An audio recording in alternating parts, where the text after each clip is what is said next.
সমস্যা কি? তুমি কি জানো আমার মা বাবা কতটা শিক্ষিত ছিলেন? গোটা দুনিয়ার এমন কোন মুহাদ্দিস আছে আম্মা জান আয়েশার উস্তাদ না মানিয়া সে হাদিস রওয়ায়াত করতে পারে? সবাই তো তাকে উস্তাদ না, সবাই। ইসলাম ক্ষমতা আমার মা বোনরা শিক্ষিত হয়ে যাবে।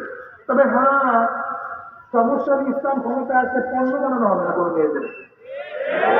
কোনো মেয়েকে ধর্ষণ করিয়ে 100 পালন করে দেওয়া হবে না।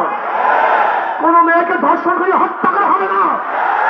কোনো মেয়ের চেহারার মধ্যে এটি নিক্ষেপ করে আর চেহারা ঝলসিয়ে দেওয়া হবে ইনশাআল্লাহ। ইসলাম ক্ষমতা আসলে আমার মা বোনের সবচেয়ে বড় ইজ্জত তোলা হবে।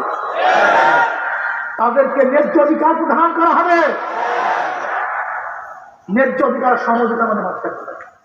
ওরা বলে সমধিকার, আমরা বলি পার্থক্য থাকবে।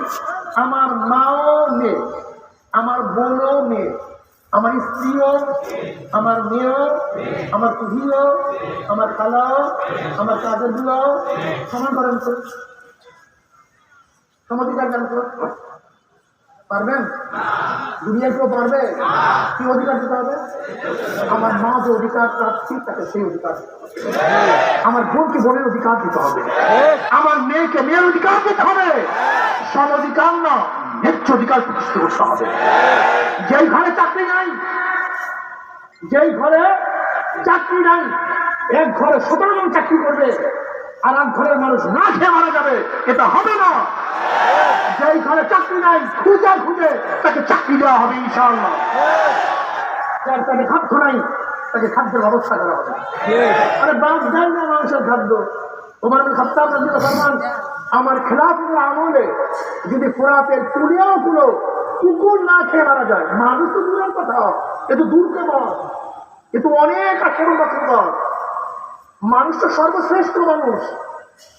ওমর ইবনে খাত্তাব আমার খেলাফতের আমলে যে কুকুর না খেয়ে মারা যায়, আমি ওমরকে প্রশ্ন করা হবে যেটা কুকুর না খেয়ে মারা গেল কেন?